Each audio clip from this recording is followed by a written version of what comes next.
Di Wonosobo, sebuah warung soto mendadak viral karena rasanya yang luar biasa enak. Tapi di balik kuahnya yang gurih, tersimpan rahasia paling kelam dan menjijikkan. Ini adalah kisah nyata soto paling mengerikan di Indonesia. Wonosobo terbangun dengan cara yang berbeda.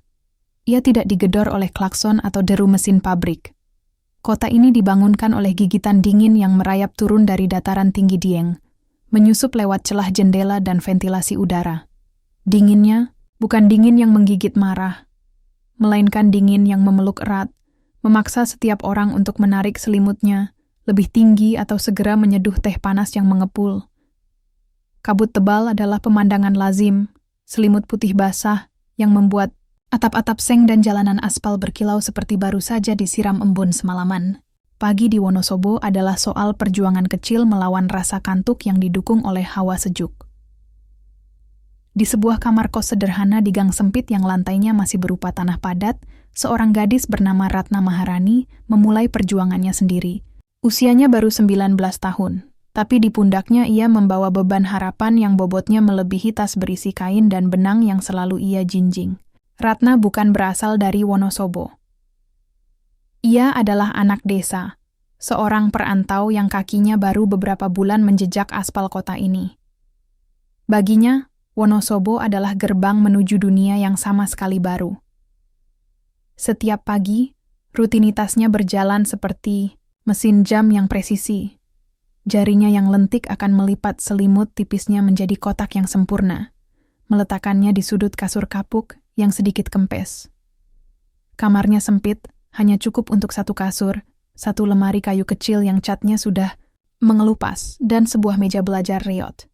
Namun, di atas meja itu berdiri benda paling berharga miliknya, sebuah mesin jahit portabel bekas yang ia beli, dengan tabungan hasil membantu panen di kampung selama 2 tahun. Baginya, mesin itu bukan sekadar tumpukan besi dan roda gigi.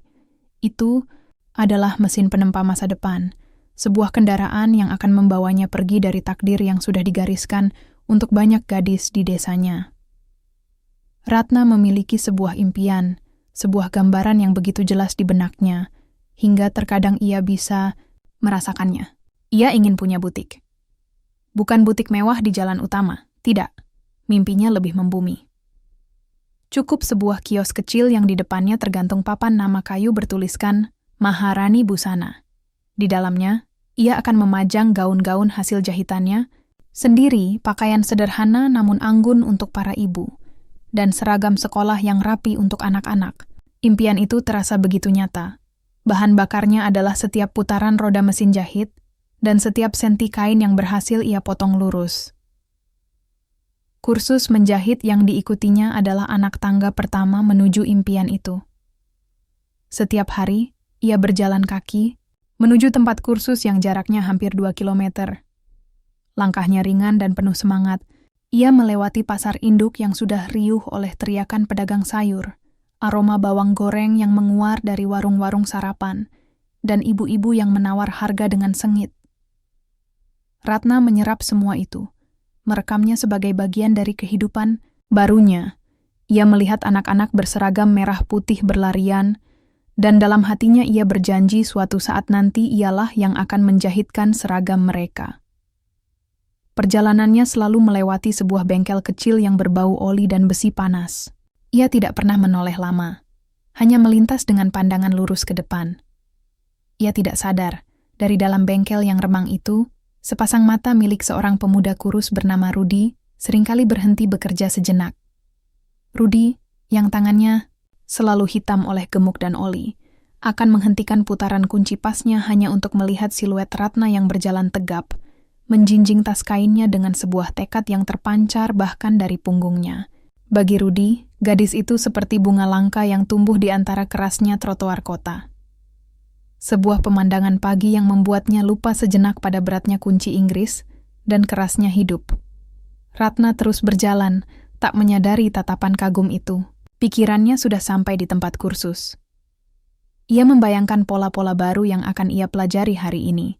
Teknik memasang reed sleting yang sempurna, atau cara membuat keliman yang tak terlihat. Baginya, semua itu adalah ilmu sakral. Ketika ia akhirnya tiba dan duduk di depan mesin jahitnya, menyentuh permukaan dinginnya lalu menyalakannya. Dunia di sekitarnya seolah lenyap. Hanya ada dirinya, selembar kain katun, seutas benang, dan suara berderit mesin yang baginya terdengar lebih merdu dari musik manapun. Di bawah pendar lampu neon ruang kursus, di tengah dinginnya pagi Wonosobo, Ratna Maharani sedang dengan tekun menjahit helai demi helai impiannya menjadi kenyataan. Warung soto milik Sutrisno adalah dunianya. Dunia yang luasnya tak lebih dari 5 kali 6 meter dengan 4 meja kayu yang cat hijaunya sudah memudar dan beberapa bangku panjang yang permukaannya licin karena telah diduduki ribuan orang selama belasan tahun. Di luar dunia kecil itu, Sutrisno merasa seperti partikel debu yang tak terlihat. Orang-orang melewatinya, bahkan para pelanggannya pun seringkali hanya memesan, makan, membayar, lalu pergi tanpa pernah benar-benar menatap matanya. Ia adalah Pak Sutrisno, si tukang soto. Sebuah fungsi, bukan seorang manusia.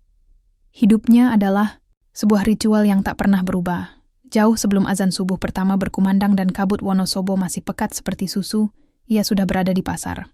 Tangannya yang kapalan dengan cekatan memilih-milih tauge terbaik, daun seledri yang paling segar, dan potongan daging sapi yang paling pas. Ia tidak pernah menawar, hanya membayar sesuai harga, bergerak nyaris tanpa suara di antara riuh rendah pasar pagi. Baginya, semua ini bukan pekerjaan, melainkan satu-satunya hal yang memberinya identitas. Di dapurnya yang sempit dan selalu beraroma kaldu, ia adalah seorang raja. Kuah sotonya adalah mahakaryanya, sebuah ramuan yang ia masak di atas api kecil selama berjam-jam. Kuah itu seperti hidupnya sendiri, terus-menerus mendidih pelan, bening di permukaan, namun menyimpan rasa yang terpendam di dasarnya. Warungnya bersih, bahkan sangat bersih. Setiap malam, setelah pelanggan terakhir pergi, ia akan mengelap setiap meja hingga mengilap, menyapu lantai sampai tak ada sehelai rambut pun tersisa, dan merendam mangkuk-mangkuknya dalam air panas. Keteraturan adalah caranya melawan kekacauan di dalam dirinya. Sebuah kekosongan besar yang terasa seperti lubang angin di dadanya. Selama bertahun-tahun, warungnya lebih sering sepi ketimbang ramai. Ia sudah terbiasa dengan kesunyian itu, ditemani desis kompor dan suara jam dinding tua yang detaknya terasa lebih keras dari seharusnya. Lalu suatu hari, pintu warungnya yang terbuka didorong oleh angin sepoi-sepoi dan seorang gadis masuk. Gadis itu adalah Ratna Maharani. Bagi Sutrisno, kedatangannya seperti seseorang yang tiba-tiba menyalakan lampu di sebuah ruangan yang sudah puluhan tahun gelap. Ratna tidak seperti pelanggan lain. Ia membawa serta aura kehidupan, sebuah cahaya lugu yang terpancar dari senyumnya yang tulus saat memesan semangkuk soto. Ia duduk di meja paling sudut, menyantap sotonya dengan perlahan, seolah benar-benar menghargai setiap sendok kuah yang masuk ke mulutnya. Sutrisno, dari balik konter kayunya, memperhatikannya. Untuk pertama kalinya dalam waktu yang sangat lama, ia merasa pekerjaannya lebih dari sekadar rutinitas. Ia merasa karyanya dihargai.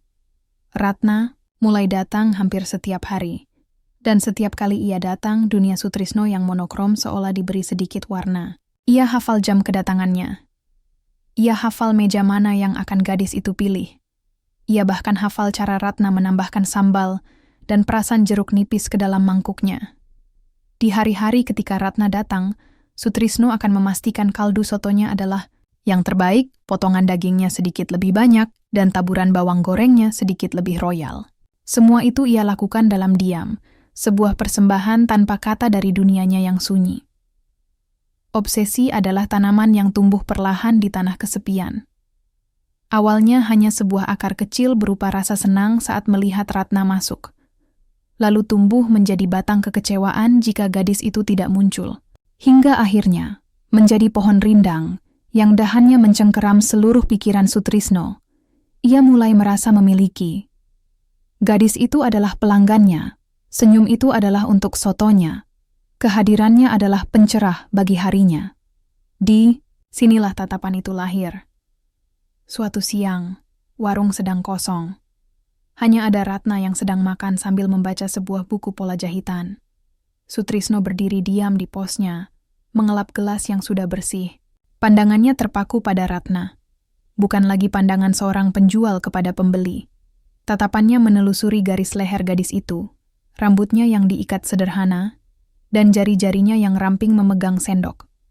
Dalam tatapan itu ada campuran dari kekaguman, keinginan, dan sesuatu yang lebih kelam, rasa lapar akan pengakuan.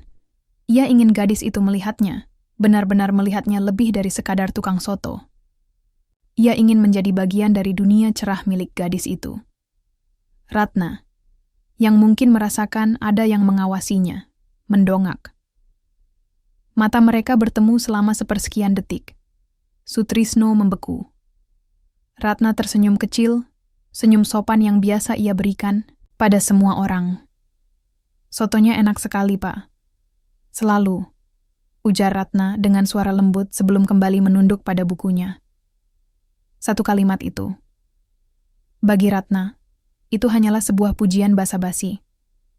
Namun bagi Sutrisno, kalimat itu terdengar seperti sebuah janji, sebuah undangan. Jantungnya berdebar kencang di dalam rongga dadanya yang sepi. Ia hanya bisa mengangguk kaku, tak mampu mengeluarkan sepatah kata pun. Ketika Ratna selesai, membayar, dan melangkah keluar dari warungnya, kehangatan yang gadis itu bawa seolah ikut tersedot keluar. Warung itu kembali menjadi sunyi. Tapi kali ini, kesunyiannya terasa berbeda. Bukan lagi sunyi yang damai, melainkan sunyi yang lapar. Sunyi yang mulai menuntut untuk diisi. Hari itu berjalan seperti ratusan hari lainnya di Wonosobo. Diatur oleh pergerakan matahari yang lambat di langit yang biru jernih. Bagi Ratna, hari itu terasa sangat produktif. Di bawah bimbingan instrukturnya, ia berhasil menyelesaikan pola lengan baju yang rumit, sebuah teknik yang selama berminggu-minggu membuatnya frustrasi. Ada perasaan lega yang hangat menjalar di dadanya, sejenis kebanggaan kecil yang hanya dipahami oleh mereka yang sedang berjuang keras demi sebuah impian. Ia membereskan peralatannya dengan teliti, menggulung sisa benang dan memasukkan gunting kecilnya ke dalam tas kain. Mesin jahit di hadapannya ia usap pelan, seolah berterima kasih pada kawan seperjuangannya itu. Langkah kakinya saat meninggalkan tempat kursus terasa lebih ringan dari biasanya. Langit di ufuk barat sudah mulai diwarnai sapuan kuas jingga dan nila. Udara sore yang sejuk terasa menyegarkan di wajahnya yang sedikit lelah. Ia memutuskan untuk menghadiahi dirinya sendiri. Semangkuk soto panas di warung Pak Sutrisno terasa seperti hadiah yang paling pas. Dari kejauhan, ia bisa melihat cahaya lampu kuning dari warung itu. Sebuah titik hangat yang mengundang di tengah temaram senja yang mulai turun. Ia melangkah masuk ke dalam cahaya itu, mendorong pintu kayu yang sedikit berderit, dan bayangannya pun ditelan oleh kehangatan warung. Di kamar kos, waktu berjalan mengikuti ritme yang berbeda. Jarum jam di dinding terus berputar tanpa peduli. Pukul 6 sore, saat gema azan maghrib mulai merayap di udara, teman sekamar Ratna, Anissa, meletakkan sepiring nasi dan lauk pauk di atas meja. Ia menutupinya dengan tudung saji anyaman, sebuah kebiasaan kecil tanda persahabatan mereka. Anissa mengira Ratna mungkin mampir ke toko kain, atau sekadar berjalan-jalan menikmati sore. Ia melanjutkan kegiatannya, menyetrika beberapa helai pakaian sambil bersenandung kecil. 1 jam berlalu. Piring di bawah tudung saji itu mulai mendingin. Suara jangkrik dari kebun belakang mulai terdengar lebih jelas, mengisi kekosongan yang ditinggalkan oleh hiruk-pikuk sore hari. Anissa melirik ke arah pintu beberapa kali. Perasaan tak enak yang semula hanya setipis benang kini mulai menebal. Ia mematikan setrikaannya. Keheningan di dalam kamar tiba-tiba terasa janggal. Biasanya, pada jam segini, kamar itu akan diisi oleh suara mesin jahit Ratna, atau celotehannya tentang pola-pola baru yang ia pelajari. Malam ini, mesin jahit itu terbungkus kain penutupnya, diam dan membisu seperti sebuah monumen kecil. Kecemasan adalah penyakit menular. Anissa mengetuk pintu kamar sebelah, lalu kamar di seberangnya. Tak lama, 3 orang gadis berdiri di ambang, pintu kamar Ratna yang terbuka, menatap ke dalam ruangan yang rapi, namun terasa kosong secara menyakitkan. Segalanya ada di tempatnya. Buku-buku tertata di meja, sandal jepit tersusun lurus di dekat pintu, kasur yang spraynya mulus. Kamar itu adalah potret sempurna dari pemiliknya yang teratur dan penuh rencana. Justru keteraturan itulah yang membuat ketiadaannya terasa begitu salah dan mengkhawatirkan. Mereka melapor kepada ibu kos, seorang wanita paruh baya yang pada awalnya mencoba menenangkan dengan kemungkinan-kemungkinan logis. Mungkin menginap di rumah teman. Mungkin ada urusan mendadak. Tapi, sorot mata penuh ketakutan dari anak-anak kosnya perlahan mengikis keyakinannya. Malam semakin larut. Udara dingin Wonosobo kini terasa menggigit sampai ke tulang. Mereka memutuskan untuk menyusuri rute yang biasa Ratna lewati. Jalanan yang pada siang hari ramai dan bersahabat kini berubah menjadi koridor-koridor gelap yang dipenuhi bayangan mencurigakan. Setiap deru motor yang lewat membuat mereka tersentak. Warung-warung sudah banyak yang tutup. Kota itu seolah menarik napas dalam-dalam, bersiap untuk tidur, tidak menyadari ada satu anaknya yang belum pulang. Kabar itu sampai ke bengkel Rudi keesokan paginya. Bukan sebagai berita besar, hanya pertanyaan lirih dari Anissa yang sengaja mampir dalam perjalanan melapor ke polisi. Pertanyaan sederhana itu menghantam Rudi seperti palu godam. Perasaan ganjil yang ia rasakan semalam saat ia menatap jalanan yang kosong pada jam Ratna biasa lewat, kini memiliki nama. Nama itu adalah ketakutan. Dunia di sekelilingnya seolah berputar lambat. Suara palu yang memukul besi terdengar sayup. Bau oli yang tajam tiba-tiba tak terasa. Yang ada hanyalah gambaran wajah Ratna dan jalanan kosong di senja hari. Matahari pagi itu bersinar terik, namun bagi Rudi dan teman-teman Ratna, malam belum juga berakhir. Senja dari hari sebelumnya terus memanjang, membentangkan selubung kelabu yang mencekam di atas awal hari yang baru. Berita hilangnya seorang gadis pada awalnya adalah sebuah batu kecil yang dilempar ke kolam besar bernama Wonosobo, menciptakan riak-riak kecil yang menyebar dari mulut ke mulut. Riak itu akhirnya sampai ke sebuah bangunan kusam bertuliskan kantor polisi. Di sana, kehilangan seorang manusia diterjemahkan menjadi tumpukan kertas. Nama Ratna Maharani diketik dengan mesin tik tua. Ciri-cirinya dideskripsikan dalam kolom-kolom sempit, dan statusnya diubah dari seorang individu menjadi sebuah kasus bernomor. Prosesnya berjalan lambat, teratur, dan terasa dingin, sangat kontras, dengan kepanikan yang membara di hati orang-orang yang mengenalnya. Tak lama, wajah Ratna mulai muncul di sudut-sudut kota. Dicetak di atas kertas HVS tipis. Fotonya adalah foto kaku dari kartu identitas, menampilkan senyum yang sedikit terpaksa. Wajah itu ditempel di tiang listrik, di papan pengumuman kelurahan, dan di dinding-dinding warung. Setiap lembar poster, itu terasa seperti sebuah sayatan bagi Rudi. Foto itu salah. Foto itu tidak menangkap binar di mata Ratna saat ia berbicara tentang impiannya, atau cara bibirnya melengkung tulus saat ia mengucapkan terima kasih. Kini, wajah yang ia kagumi dari kejauhan itu telah menjadi milik publik, sebuah pemandangan umum yang dilewati oleh ratusan orang tanpa perasaan. Beberapa hari kemudian, riak itu sampai ke desa asal Ratna, berubah menjadi gelombang pasang yang menghantam sebuah keluarga sederhana. Ayah dan ibu Ratna tiba di Wonosobo dengan sebuah minibus tua, membawa serta kebingungan dan kepedihan yang pekat. Mereka adalah orang-orang yang terbiasa dengan tanah dan langit yang luas, kini terperangkap dalam labirin ganggang sempit dan tembok-tembok tinggi. Ayah Ratna, seorang pria yang bahunya kokoh karena puluhan tahun mencangkul sawah, kini tampak bungkuk seolah menanggung beban yang tak kasat mata. Di tangannya, ia menggenggam sebuah dompet usang. Dari dalamnya, ia mengeluarkan selembar foto Ratna yang sudah lecek, foto saat kelulusan SMP, dengan pipi yang lebih tembam dan senyum yang jauh lebih polos. Inilah Ratna yang ia kenal, putrinya, bukan gadis di poster yang tampak seperti orang asing. Perhentian pertama mereka adalah kamar, kos Ratna.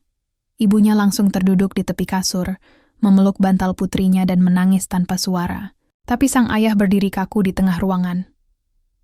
Matanya menyapu setiap sudut. Ia menyentuh permukaan mesin jahit dengan ujung jarinya yang kasar, merasakan dinginnya logam itu. Ia membuka lemari, melihat baju-baju anaknya yang tergantung rapi. Semua benda di ruangan itu menjeritkan kehadiran Ratna, namun pemiliknya telah lenyap. Ruangan itu bukan lagi tempat impian, melainkan sebuah museum duka. Disinilah konflik tak bersuara itu terjadi. Rudy, dengan semangatnya yang meluap-luap, telah mendedikasikan setiap detik waktu luangnya untuk pencarian. Ia membuat peta sederhana, menandai setiap tempat yang mungkin Ratna lewati, setiap warung, setiap toko. Dengan harapan bisa membantu, ia mendekati ayah Ratna yang sedang berdiri termangu di depan kamar kos. Rudy membentangkan petanya, jarinya menunjuk ke titik-titik yang sudah ia datangi, mencoba menjelaskan rute-rute yang sudah ia sisir. Ayah Ratna tidak melihat peta itu. Matanya hanya menatap wajah Rudy, wajah orang asing yang begitu bersemangat, begitu sibuk, sementara dunianya sendiri telah berhenti berputar. Dari kedalaman jurang kesedihannya, sebuah benih ketidakpercayaan yang ganjil mulai tumbuh. Siapa pemuda ini? Mengapa ia begitu peduli? Dalam pikiran seorang ayah yang hancur, segala sesuatu yang tidak biasa bisa menjadi ancaman. Energi Rudy yang meluap terasa salah, hampir seperti sebuah gangguan terhadap kesedihannya yang khidmat. Tanpa sepatah kata pun, sang ayah memalingkan wajahnya dari Rudy dan peta itu, lalu berjalan masuk ke dalam kamar kos, menutup pintu perlahan. Rudy termangu di lorong yang sepi. Peta di tangannya terasa berat dan tidak berguna. Penolakan tanpa kata itu lebih menyakitkan dari bentakan manapun. Ia hanya ingin membantu, ingin menunjukkan bahwa ada orang lain yang peduli, ingin berbagi beban. Namun, ia justru dianggap sebagai penyusup. Dinding duka milik sang ayah terlalu tinggi untuk ia panjat. Sejak saat itu, ia melanjutkan pencariannya sendirian, kini dengan tambahan beban baru di hatinya. Rasa keterasingan, hari-hari merangkak menjadi minggu. Poster-poster Ratna mulai menguning dan keriting di bagian tepinya. Beberapa robek oleh angin atau basah oleh hujan. Wajahnya yang tersenyum mulai luntur, perlahan menyatu dengan dinding kusam tempat ia ditempel. Harapan yang semula membara kini berubah menjadi bara api yang semakin redup, tertiup angin ketidakpastian yang dingin. Langkah-langkah Ratna di hari itu benar-benar telah hilang, ditelan oleh senja yang tak kunjung mau berakhir. Waktu memiliki caranya sendiri untuk menumpulkan rasa sakit. Di Wonosobo, duka atas hilangnya Ratna Maharani tidak benar-benar lenyap, ia hanya surut seperti air pasang. Bagi segelintir orang seperti Rudy dan keluarga Ratna, duka itu adalah samudra yang tak bertepi. Namun bagi sebagian besar warga kota, ia telah menjadi genangan air kecil di tepi jalan. Terlihat, namun mudah untuk dilangkahi saat melanjutkan perjalanan hidup. Poster-poster di dinding mulai menyatu dengan lumut dan coretan-coretan iseng. Ratna perlahan beralih dari sebuah tragedi menjadi sebuah cerita sedih yang sesekali dibicarakan orang di warung kopi. Di tengah surutnya duka itulah, sebuah fenomena aneh mulai terjadi. Pusatnya adalah tempat yang tak pernah diduga-duga. Warung soto milik Sutrisno yang selama ini dikenal sebagai tempat yang sepi dan sedikit muram. Perubahan itu tidak datang seperti badai, melainkan seperti embusan angin sepoi-sepoi yang membawa aroma yang luar biasa memikat. Aroma itu berbeda dari biasanya. Lebih pekat, lebih kaya, dan memiliki wangi gurih yang seolah memiliki daya tarik magis, mampu menarik orang yang lewat untuk setidaknya menoleh. Awalnya hanya 1 atau 2 orang yang menyadarinya. Seorang tukang ojek yang kebetulan mangkal di dekat sana, terdorong oleh perut yang lapar dan aroma yang menggoda, memutuskan untuk mampir. Ia adalah pelanggan lama yang sudah hafal rasa soto Sutrisno yang standar. Namun, sendokan pertama kuah soto hari itu membuatnya berhenti sejenak. Matanya sedikit melebar. Kuahnya lebih kental, warnanya sedikit lebih keruh, dan rasanya meledak di mulut. Ada rasa manis yang dalam, gurih yang tidak bisa dijelaskan, dan kehangatan yang menjalar ke seluruh tubuh. Itu adalah mangkuk soto terbaik yang pernah ia makan seumur hidupnya. Kabar baik, apalagi soal makanan enak, menyebar lebih cepat dari angin di kota kecil. Si tukang ojek bercerita kepada teman-temannya di pangkalan. Mereka yang awalnya skeptis akhirnya mencoba sendiri dan pulang dengan ekspresi takjub yang sama. Dari sana, kabar itu merambat seperti akar pohon, dari mulut ke mulut, dari satu gang ke gang lainnya. Dalam seminggu, Warung Sutrisno yang tadinya lengang kini sesak. Bangku-bangku panjang yang dulu kosong kini harus dibagi dengan orang asing. Orang harus antre di luar, berdiri sabar di bawah terik matahari, hanya demi semangkuk soto. Pemandangan di dalam warung itu adalah sebuah ironi yang tak disadari siapapun. Wajah-wajah yang makan di sana tampak begitu bahagia. Mereka menyeruput kuah panas dengan nikmat, menambah sambal dan kerupuk, mata mereka terpejam menikmati setiap suapan. Para pegawai kantor, ibu-ibu rumah tangga, bahkan anak-anak sekolah, semua duduk berdesakan dalam harmoni kuliner. Mereka memuji-muji kehebatan Sutrisno. Bisik-bisik tentang resep rahasia mulai terdengar. Ada yang bilang, ia memakai rempah langka dari Gunung Sumbing. Ada yang berspekulasi ia mendapat warisan resep dari leluhurnya yang seorang koki keraton. Dan di pusat semua keriuhan itu, Sutrisno bergerak seperti bayangan. Wajahnya tetap datar, tanpa ekspresi. Ia tidak tersenyum saat menerima pujian, tidak pula tampak kewalahan oleh serbuan pelanggan. Tangannya bekerja dengan presisi mekanis, menyendok nasi, menabur tauge, menyiram kuah panas, lalu memberikan mangkuk itu kepada pembeli. Namun jika ada yang memperhatikan matanya lebih jeli, mereka akan melihat sesuatu di sana. Sebuah kilatan ganjil yang tersembunyi di balik tatapannya yang kosong. Sebuah kepuasan yang dalam dan kelam saat melihat orang-orang begitu menikmati mahakaryanya. Ia, Sutrisno yang selama ini tak terlihat, kini menjadi pusat perhatian. Orang-orang tidak lagi hanya datang untuk mengisi perut, mereka datang untuknya, untuk karyanya. Di seberang jalan, tertempel di sebuah tiang telepon yang miring, kertas poster Ratna Maharani masih di sana. Sebagian sisinya sudah sobek, warnanya memucat. Angin sore meniupnya pelan, membuat wajah Ratna yang tersenyum di foto itu seolah bergerak, menatap keramaian di warung soto itu dengan pandangan kosong. Warga Wonosobo dalam antrean mereka yang riang demi menikmati resep rahasia yang misterius, sama sekali tidak menyadari bahwa mereka sebenarnya sedang berdiri begitu dekat dengan jawaban atas hilangnya gadis di poster itu. Mereka hanya tidak tahu, rahasia paling kelam itu ada di dasar mangkuk soto yang sedang mereka santap dengan begitu lahap. Bagi seluruh Wonosobo, keramaian di warung soto Sutrisno adalah sebuah cerita sukses yang menghangatkan hati. Sebuah kisah tentang pedagang kecil yang jujur dan tekun, yang akhirnya menemukan resep keberuntungannya. Namun bagi Rudi, yang memandang semua itu dari seberang jalan, dari dalam bengkelnya yang remang dan berbau oli, keramaian itu adalah sebuah musik sumbang.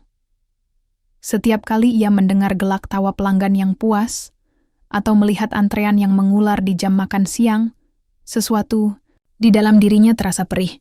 Dunia seolah sedang merayakan pesta, sementara ia masih terjebak dalam upacara pemakaman yang tak pernah usai. Ganjalan itu pada mulanya adalah sesuatu yang sangat samar, seperti kerikil kecil yang tak sengaja masuk ke dalam sepatu. Awalnya bisa diabaikan, namun seiring langkah, keberadaannya semakin terasa, menusuk dan mengganggu.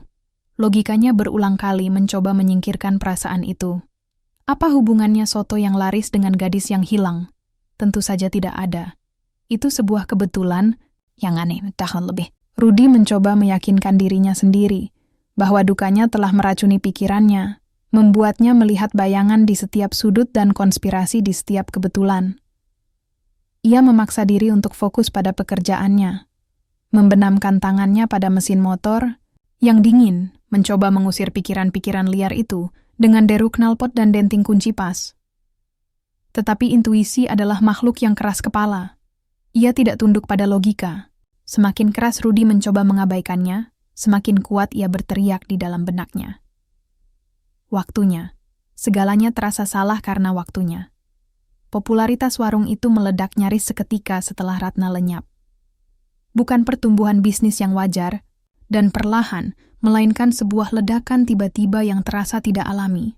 Seolah-olah, hilangnya Ratna telah membuka sebuah keran keberuntungan bagi Sutrisno. Pikiran itu terasa begitu buruk dan tidak adil, namun ia menolak untuk pergi. Pekerjaannya mulai terbengkalai. Ia lebih sering berdiri di ambang pintu bengkelnya, yang gelap mengamati warung di seberang jalan yang terang benderang.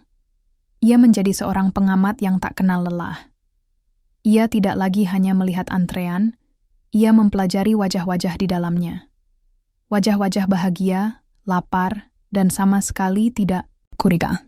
Lalu pandangannya akan beralih pada sang pusat perhatian, Sutrisno. Di mata orang lain, Sutrisno adalah pahlawan kuliner baru. Di mata Rudy, pria itu adalah sebuah teka-teki yang dingin. Rudy memperhatikan gerak-geriknya yang efisien seperti mesin, wajahnya yang tak pernah berubah ekspresi, dan matanya yang kosong. Ia mencoba mengingat kembali hari-hari sebelum Ratna hilang. Ia ingat pernah beberapa kali melihat tatapan Sutrisno saat Ratna makan di warungnya. Dulu ia hanya menganggapnya sebagai tatapan biasa. Kini, ingatan itu kembali dengan nuansa yang berbeda, lebih gelap dan terasa posesif. Tatapan itu bukan tatapan seorang penjual soto. Rasa penasarannya yang bercampur dengan ketakutan akhirnya mendorongnya untuk melakukan sesuatu. Suatu sore, setelah mengumpulkan segenap keberanian, ia mencuci tangannya yang hitam karena oli hingga bersih dan berjalan menyeberangi jalan.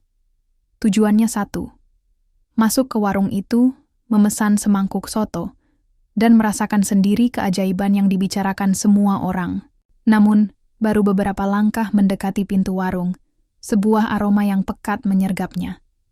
Aroma kaldu yang kaya dan wangi rempah. Semua orang menghirupnya dengan nikmat, tetapi bagi Rudy, aroma itu tiba-tiba terasa memuakkan. Perutnya bergejolak. Ia melihat orang-orang di dalam yang makan dengan lahap, dan mendadak ia merasa seperti akan muntah. Jantungnya berdebar kencang. Kakinya terasa berat untuk melangkah lebih jauh. Ia berbalik, berjalan cepat kembali ke keamanan bengkelnya, dengan napas yang terengah-engah seolah baru saja lari dari bahaya. Malam itu, ia tidak bisa tidur. Kegagalannya untuk masuk ke warung itu tidak membuatnya lega, malah semakin meyakinkannya. Ketakutan dan rasa jijik yang ia rasakan bukanlah imajinasi. Itu adalah sinyal dari bagian terdalam dirinya. Sebuah peringatan bahaya yang tak bisa lagi ia abaikan. Polisi sudah berhenti mencari. Warga kota sudah lupa. Poster Ratna sudah menjadi sampah visual. Ia sadar, kini hanya tinggal dirinya. Kerikil, di dalam sepatunya itu, kini telah berubah menjadi batu besar yang membebani hatinya. Sebuah beban yang hanya bisa ia angkat jika ia berani mencari tahu apa yang sebenarnya tersembunyi di dasar mangkuk soto itu. Rudy tahu ia tidak bisa kembali ke warung itu sendirian. Ketakutan yang mencekam saat ia berdiri di ambang pintunya tempo hari telah membuktikan hal itu. Ia butuh seseorang di sisinya, bukan untuk bertarung, tetapi sebagai jangkar agar kewarasannya tidak hanyut terbawa arus paranoia. Pilihannya jatuh pada Maya, sahabatnya sejak kecil. Maya adalah kebalikan dari dirinya. Ia gadis yang logis, kakinya menapak kuat di bumi, dan tidak mudah percaya pada firasat-firasat tak berdasar. Ia setuju untuk menemani Rudy bukan karena ia mempercayai kecurigaan liar sahabatnya, melainkan karena ia khawatir. Ia berharap dengan makan di sana dan membuktikan bahwa soto itu hanyalah soto biasa, Rudy akhirnya bisa tenang dan melepaskan obsesinya. Mereka melangkah masuk ke dalam warung pada jam makan siang yang sibuk. Suara sendok beradu dengan mangkuk, obrolan ringan para pelanggan, dan desis kuah panas yang dituangkan menjadi satu musik latar yang riuh.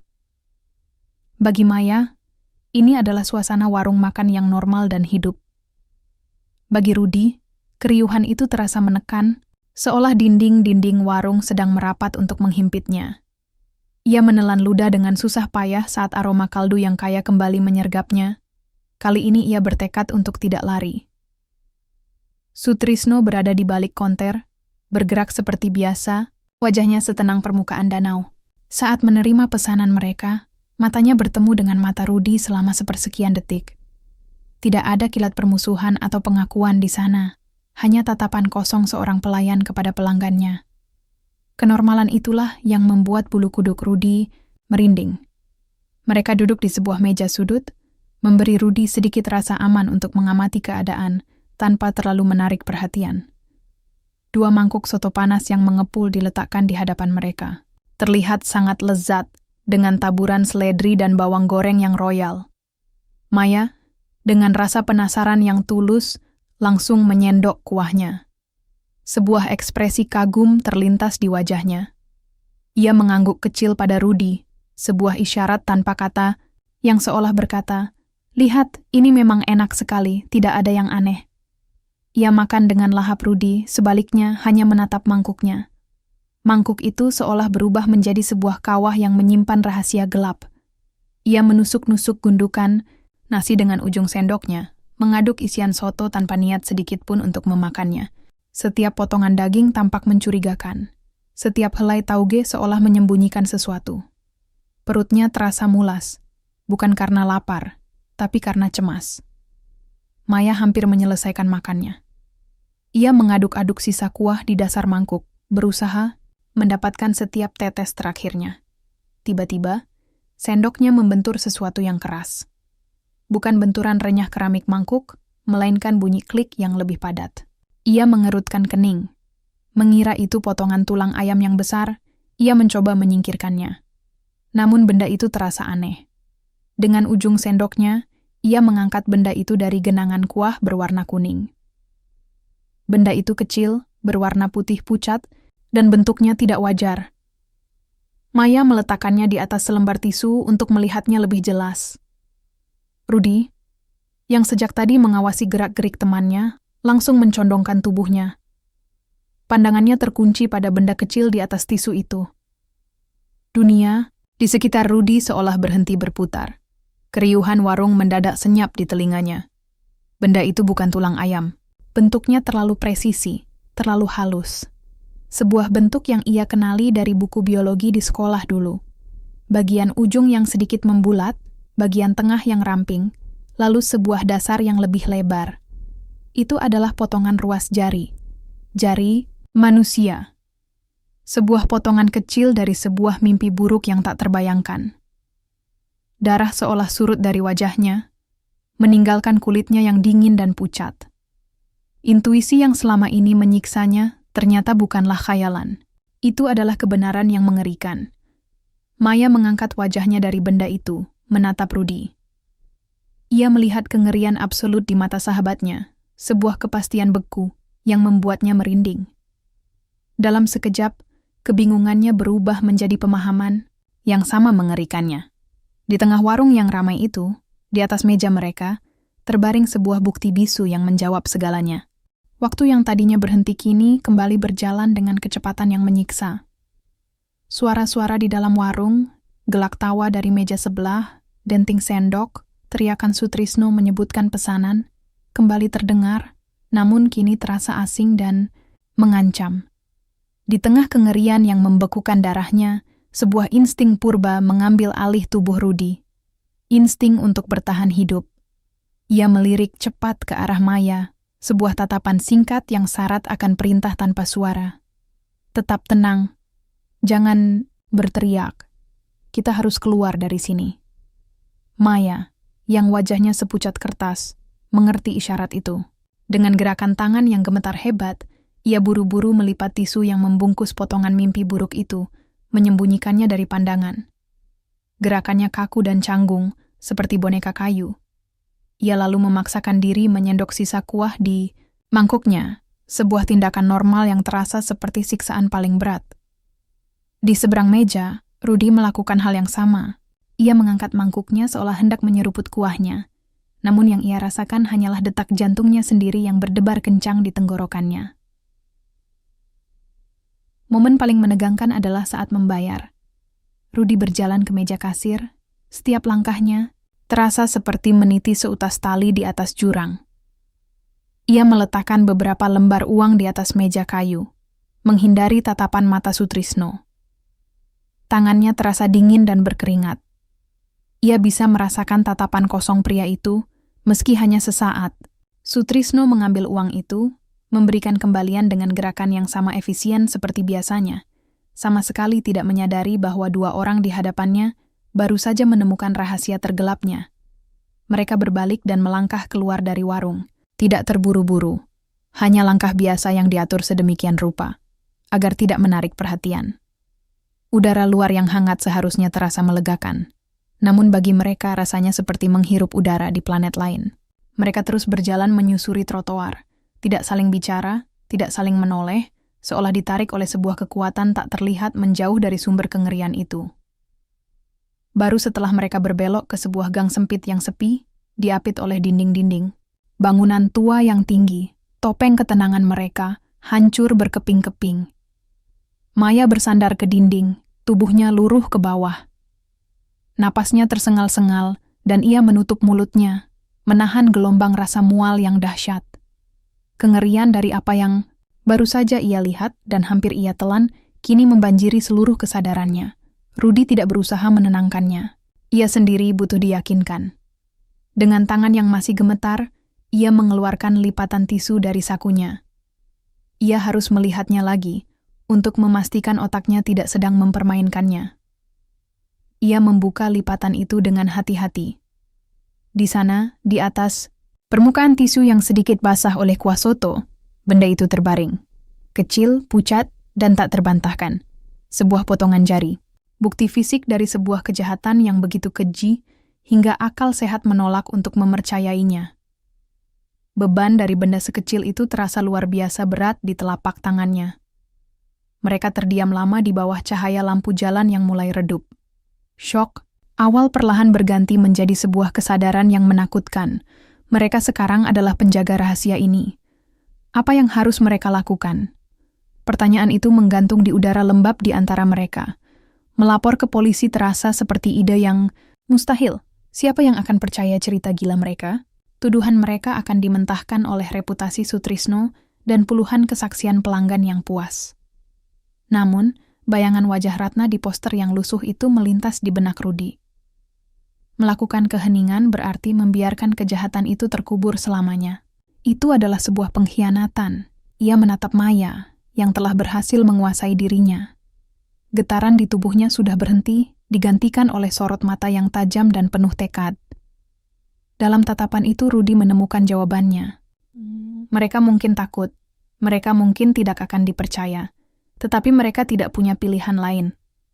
Dengan satu anggukan kepala yang mantap, keputusan itu dibuat. Rudy melipat kembali tisu itu dengan sangat hati-hati, menyimpannya seperti benda paling berharga sekaligus paling terkutuk di dunia, lalu mereka mulai berjalan lagi. Langkah mereka kini lebih berat, namun tujuannya jelas. Bangunan kantor polisi itu tidaklah megah. Cat di dindingnya sudah menguning di beberapa bagian, dan sebuah papan nama yang hurufnya sedikit miring menyambut siapa saja yang datang. Namun bagi Rudy dan Maya, bangunan sederhana itu terasa menjulang, tinggi seperti benteng.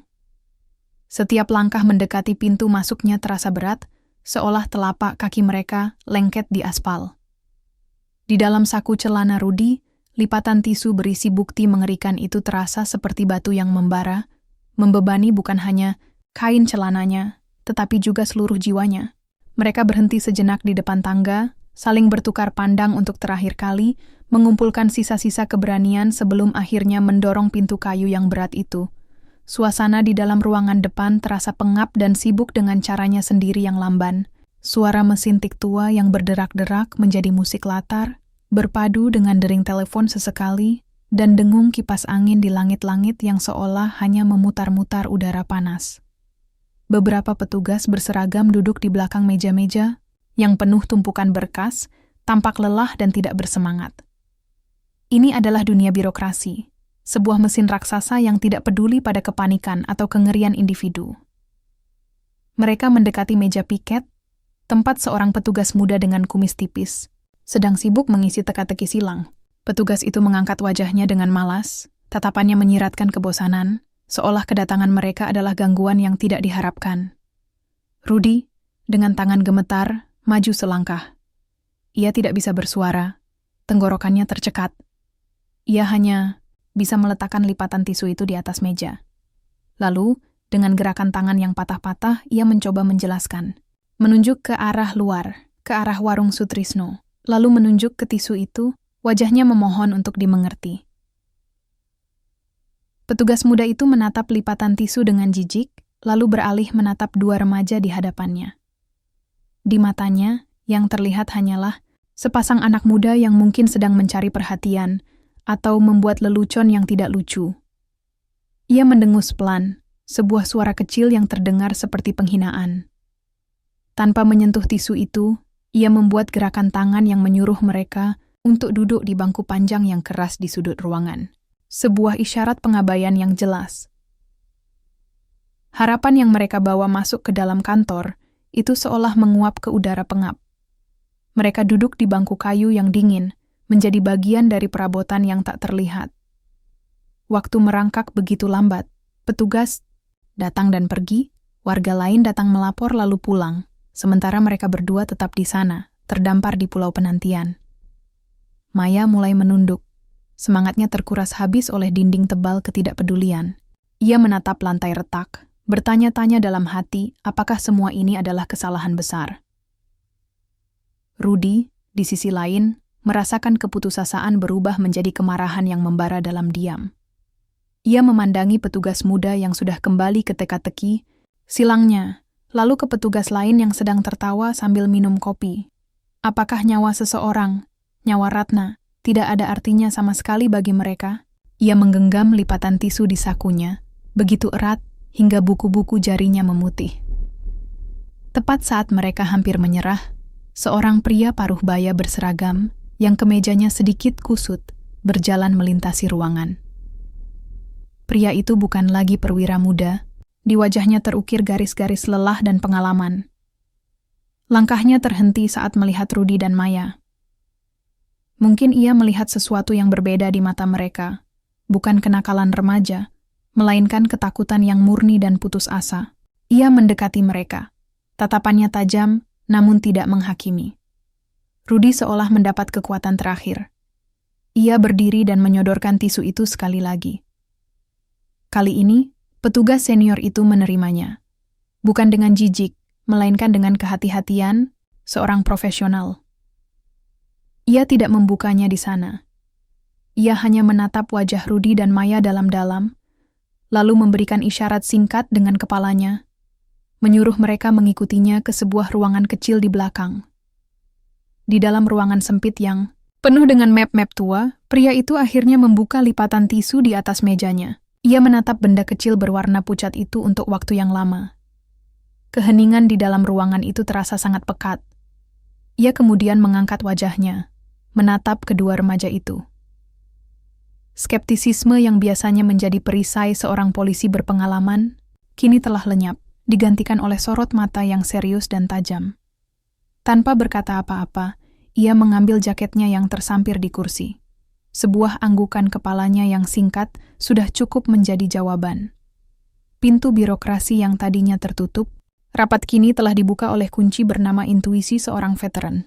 Siang itu, warung soto Sutrisno berada di puncak kejayaannya. Udara dipenuhi oleh aroma kaldu yang membuai dan dengung percakapan para pelanggan yang puas.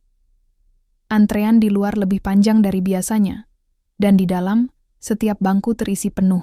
Di salah satu meja sudut, duduk seorang pria paruh baya yang wajahnya tampak lelah, detektif senior yang semalam bertemu Rudy dan Maya. Ia hanya memesan segelas teh tawar, dan matanya yang tajam bergerak perlahan, memindai setiap sudut ruangan, menganalisis pemandangan normal di hadapannya dengan sebuah firasat yang tidak normal. Di meja lain, seorang pria muda berkaus oblong sedang makan dengan tenang, namun tangannya yang memegang sendok sesekali berhenti, matanya waspada. Mereka adalah serigala yang menyamar di tengah kawanan domba yang sedang berpesta. Sutrisno, sang empu dari pesta itu, bergerak di balik konternya. Ia seperti seorang dirigen orkestra yang memimpin simfoni rasa. Tangannya dengan lincah meracik mangkuk demi mangkuk. Wajahnya datar tanpa emosi. Ia tampak begitu berkuasa di dalam dunianya yang sempit, begitu tak tersentuh. Ia tidak menyadari bahwa di luar di ujung jalan beberapa kendaraan polisi telah berhenti tanpa suara, menunggu sebuah isyarat. Isyarat itu datang dalam bentuk sebuah anggukan kepala yang nyaris tak terlihat dari sang detektif senior. Dalam sekejap, simfoni yang harmonis itu berubah menjadi kekacauan yang memekakkan telinga. Pintu warung didobrak terbuka. Beberapa petugas berseragam menyerbu masuk. Gerakan mereka cepat dan efisien. Pelanggan yang sedang asik menyeruput kuah panas terlonjak kaget. Sendok-sendok berjatuhan ke lantai dengan bunyi gemerincing yang keras. Teriakan-teriakan panik terdengar. Mangkuk-mangkuk soto terguling. kuah emas yang selama ini dipuja-puja, tumpah membasahi lantai, bercampur dengan nasi dan tauge yang berhamburan. Pemandangan pesta itu hancur dalam hitungan detik. Di tengah kekacauan itu, topeng ketenangan Sutrisno akhirnya retak. Matanya melebar, menunjukkan keterkejutan dan ketakutan yang murni. Selama sepersekian detik ia membeku, lalu insting hewannya mengambil alih. Ia menjatuhkan gayung kuahnya dengan bunyi dentang yang nyaring dan berbalik, lari tunggang langgang menuju dapur di belakang. Gerakannya tidak lagi presisi dan terkendali, melainkan liar dan putus asa. Ia menabrak tumpukan panci, menjatuhkan rak piring, berusaha mencari jalan keluar. Ia adalah seekor tikus yang terperangkap dalam labirin ciptaannya sendiri. Namun, pintu belakang sudah dijaga. Seorang petugas bertubuh tegap berdiri di sana, menghalangi satu-satunya jalan pelariannya. Sutrisno berhenti mendadak, napasnya tersengal. Tidak ada lagi tempat untuk lari. Kekuatan yang mendorongnya seolah menguap begitu saja. Bahunya merosot, dan ia mengangkat tangannya perlahan, sebuah gerakan pasrah dari seorang pria yang tahu permainannya telah berakhir. Suasana berpindah ke sebuah ruangan sempit di kantor polisi.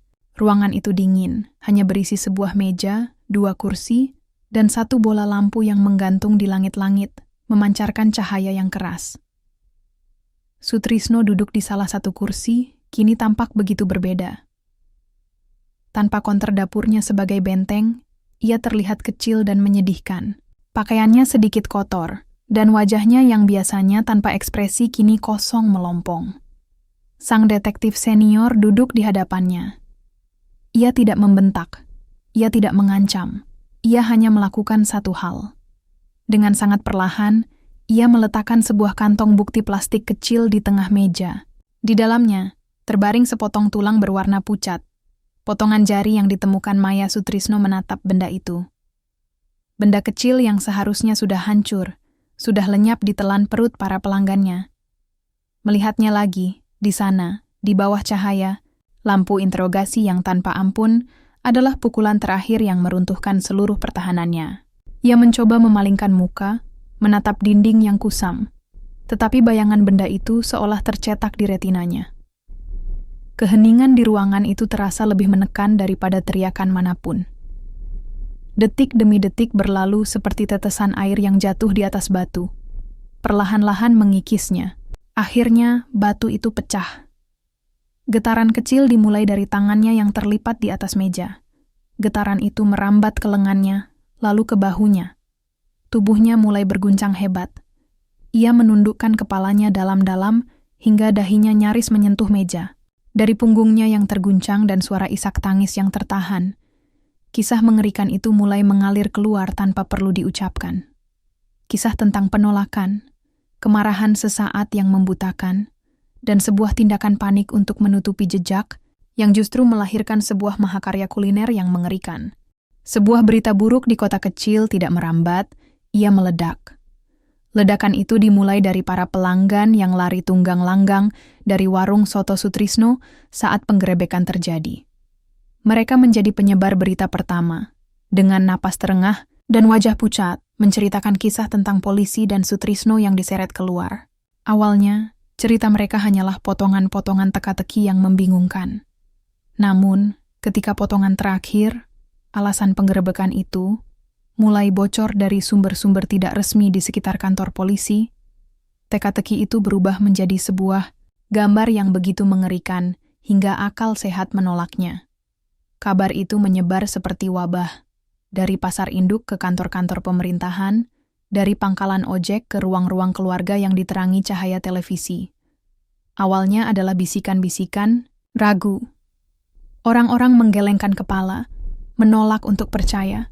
Itu tidak mungkin. Itu adalah cerita yang terlalu biadab untuk kota setenang Wonosobo, dan pelakunya adalah Sutrisno, si tukang soto pendiam yang selama ini mereka kenal. Namun, penolakan itu tidak bertahan lama. Ketika koran lokal pagi keesokan harinya memuat berita itu di halaman depan, kebenaran yang tak terbantahkan itu menghantam kota seperti sebuah bogem mentah. Dampaknya terasa seketika dan sangat personal. Kengerian itu bukan lagi sebuah berita yang mereka baca. melainkan sesuatu yang pernah masuk ke dalam tubuh mereka. Para pelanggan setia warung soto itu merasakan gelombang mual yang hebat. Seorang ibu yang kemarin dengan bangga bercerita bagaimana anaknya sangat menyukai soto Sutrisno, kini berlari ke kamar mandi, memuntahkan isi perutnya dengan panik.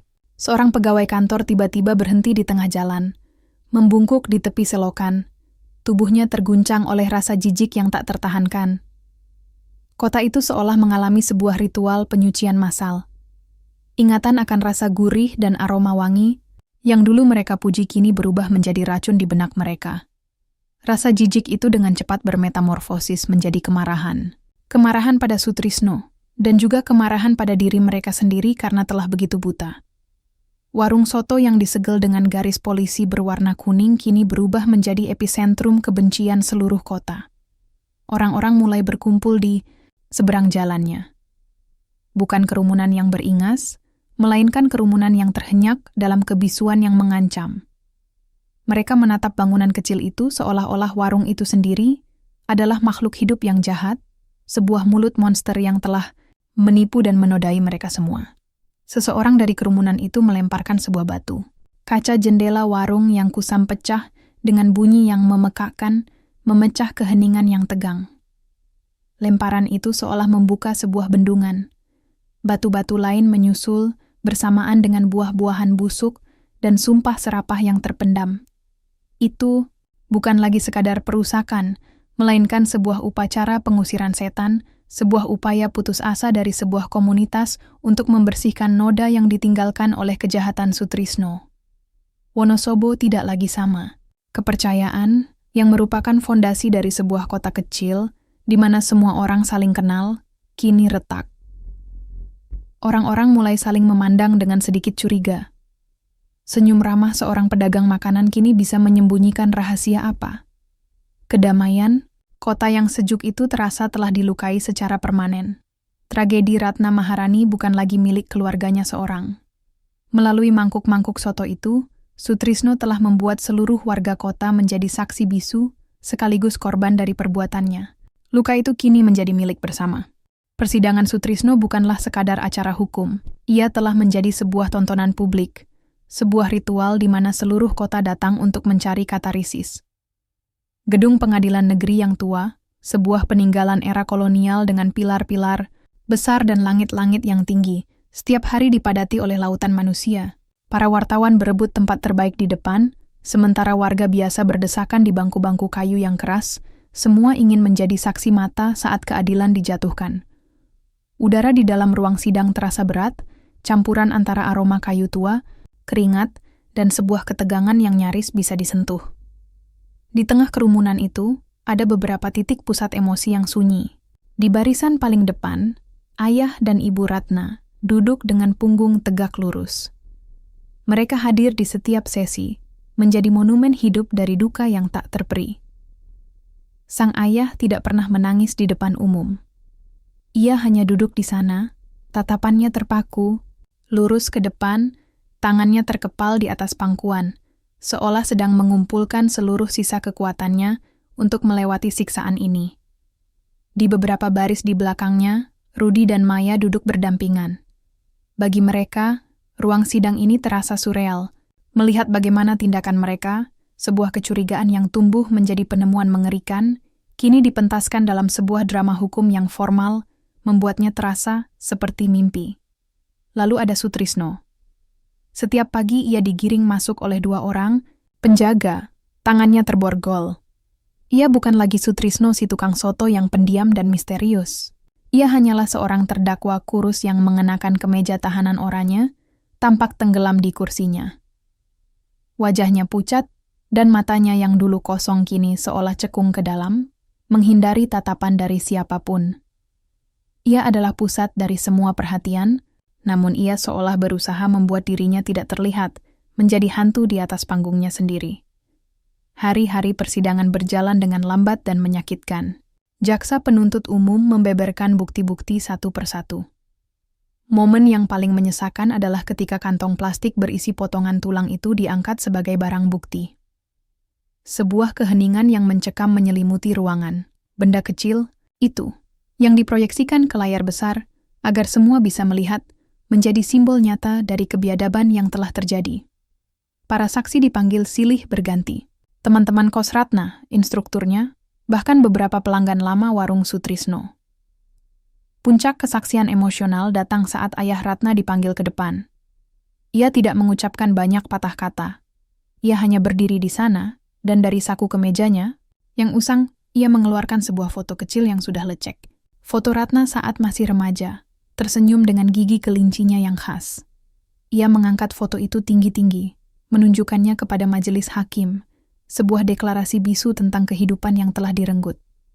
Bahunya mulai bergetar, dan itu sudah cukup. Tidak ada pertanyaan lebih lanjut. Tibalah hari putusan. Ruang sidang lebih padat dari sebelumnya. Udara terasa semakin tipis. Sutrisno duduk di kursinya, tampak lebih ringkih dari biasanya. Majelis hakim masuk, jubah hitam mereka yang berat seolah menambah bobot keputusan yang akan mereka bacakan. Ketua majelis hakim mulai membacakan pertimbangan hukum, suaranya yang monoton, dan datar menggema di ruangan yang hening. Akhirnya, ia berhenti membaca. Ia mengangkat kepalanya, menatap lurus ke arah Sutrisno yang menunduk. Seluruh ruangan menahan napas. Hakim mengucapkan kalimat-kalimat terakhirnya. Kalimat-kalimat yang menentukan takdir. Saat kata kunci itu terucap, sebuah desahan kolektif terdengar dari bangku pengunjung. Ayah Ratna menundukkan kepalanya dalam-dalam, bahunya yang tegang akhirnya mengendur. Sutrisno, untuk pertama kalinya, mengangkat wajahnya sedikit, namun matanya tetap kosong, seolah vonis itu dijatuhkan pada orang lain. Palu kayu diketuk 3 kali. Bunyinya keras, tajam, dan final. Gema dari ketukan itu memantul di dinding-dinding tinggi ruang sidang, sebuah tanda titik bagi sebuah babak yang kelam. Keadilan, dalam bentuknya yang paling formal dan paling dingin, telah berbicara. Setelah palu keadilan diketuk, hiruk-pikuk di Wonosobo perlahan surut. Para wartawan dari ibu kota mengemasi kamera mereka dan pergi mencari berita baru. Kerumunan di depan gedung pengadilan menghilang. Nama Sutrisno, setelah eksekusinya dilaksanakan, dalam senyap fajar di sebuah tempat yang dirahasiakan, berangsur-angsur menjadi cerita hantu, sebuah legenda urban yang dituturkan untuk menakut-nakuti. Kota itu berusaha keras untuk kembali normal, untuk menyembuhkan lukanya dengan kesibukan sehari-hari. Namun, bagi orang-orang yang berdiri di pusat gempa tragedi itu, keheningan yang datang sesudahnya justru terasa lebih berat. Keluarga Ratna kembali ke desa mereka, membawa pulang sebuah kotak berisi barang-barang pribadi putri mereka dan sebuah peti mati yang tertutup rapat. Keadilan yang mereka dapatkan di kota besar terasa seperti benda asing yang tak bisa menghibur. Di rumah panggung mereka yang sederhana, kamar Ratna dibiarkan tak tersentuh. Mesin jahit kecil yang ia tinggalkan sebelum merantau masih berdiri. Di sudut, tertutup kain putih, bisu dan berdebu.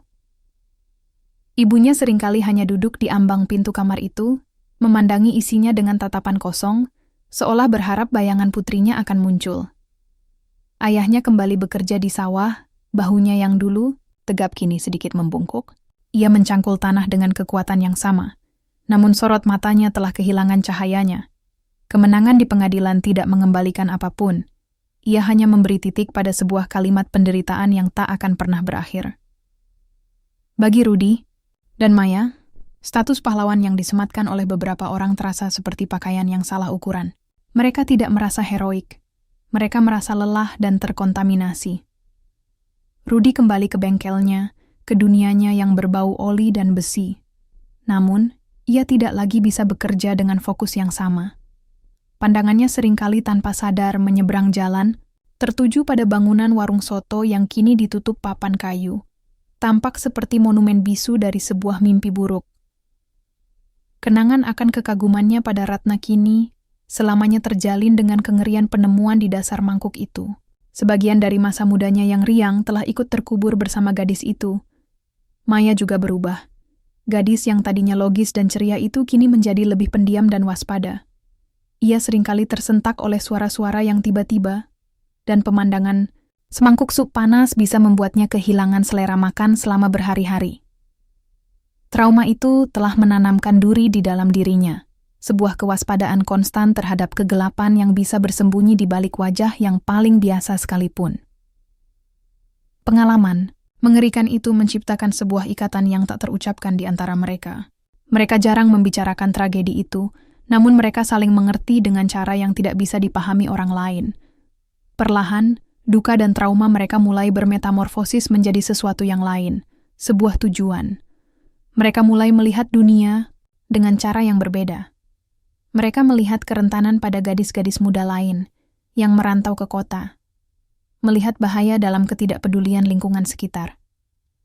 Mereka memulainya dengan hal-hal kecil, bergabung dengan sebuah komunitas lokal yang memberikan pendampingan bagi perempuan pekerja, mengorganisir sebuah sistem keamanan lingkungan di sekitar tempat kos mereka.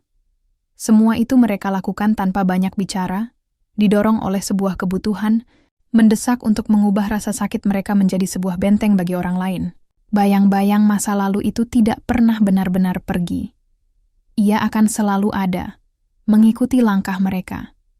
Namun, Rudy dan Maya belajar untuk tidak lagi berlari darinya.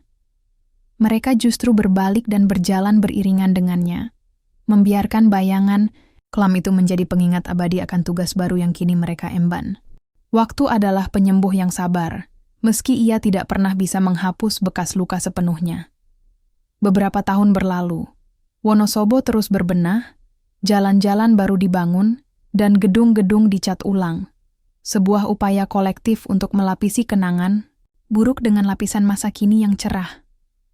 Kisah Sutrisno dan sotonya yang mengerikan telah surut dari percakapan sehari-hari, kini ia lebih sering menjadi cerita pengantar tidur yang kelam, sebuah dongeng peringatan tentang monster yang bisa bersembunyi di balik wajah yang paling biasa. Namun, di salah satu sudut kota, sebuah bangunan reyot berdiri sebagai pengingat bisu yang menolak untuk dilupakan. Bekas warung soto Sutrisno telah lama ditinggalkan. Papan-papan kayu yang menutupi pintu dan jendelanya sudah lapuk, dindingnya ditumbuhi lumut dan coretan-coretan vandal. Tempat itu memancarkan aura dingin yang membuat orang-orang yang lewat mempercepat langkah mereka. Ia adalah sebuah borok di wajah kota, sebuah luka fisik yang terus menggarami ingatan akan luka batin yang pernah dialami bersama. Hingga suatu hari, sebuah inisiatif yang lahir dari obrolan-obrolan kecil di tingkat rukun tetangga mulai mendapatkan momentum. Gagasan itu sederhana namun kuat. Tempat itu harus dihancurkan. Bukan untuk melupakan, tetapi untuk mengubah. Untuk membuktikan bahwa cahaya bisa dihidupkan di tempat yang paling gelap sekalipun. Didukung oleh pemerintah daerah dan sumbangan, sukarela dari warga, hari pembersihan itu pun tiba. Sebuah alat berat datang dan mulai merobohkan bangunan itu. Tidak ada sorak-sorai kemenangan. Orang-orang yang berkumpul untuk menonton hanya berdiri dalam keheningan yang khidmat. Setiap dinding yang runtuh, setiap bongkahan tembok yang hancur menjadi debu, terasa seperti sebuah upacara pelepasan. Mereka tidak sedang menghancurkan sebuah bangunan. Mereka sedang menghancurkan sebuah kutukan, meruntuhkan sebuah monumen kejahatan, agar tanah di bawahnya bisa bernapas kembali. Di atas tanah yang telah diratakan itu, sesuatu yang baru mulai tumbuh. Bukan beton atau gedung, melainkan kehidupan. Warga dari berbagai usia datang bahu-membahu. Para pemuda mengangkut tanah subur, bapak-bapak membuat jalur setapak dari batu kali, dan ibu-ibu menanam bibit-bibit bunga aneka warna. Sebuah taman kecil mulai terbentuk, dibangun bukan hanya dengan semen dan batu, tetapi dengan semangat gotong royong dan harapan. Taman itu tidak megah. Hanya sepetak lahan hijau yang rapi dengan beberapa bangku kayu, sebuah ayunan sederhana untuk anak-anak, dan petak-petak bunga yang dirawat dengan baik. Di dekat gerbang masuknya, didirikan sebuah plakat kayu sederhana, diukir dengan tulisan tangan yang indah. Taman Ratna Maharani. Sebuah nama yang dipilih untuk menghormati sang gadis, bukan sebagai korban, melainkan sebagai inspirasi. Maharani dari bunga-bunga yang kini mekar di tempat di mana mimpinya pernah direnggut. Taman itu dengan cepat menjadi jantung baru bagi lingkungan sekitar. Suara tawa anak-anak yang bermain ayunan kini menggantikan keheningan yang mencekam.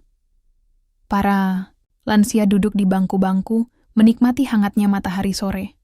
Sepasang kekasih muda berjalan bergandengan tangan di sepanjang jalur setapak.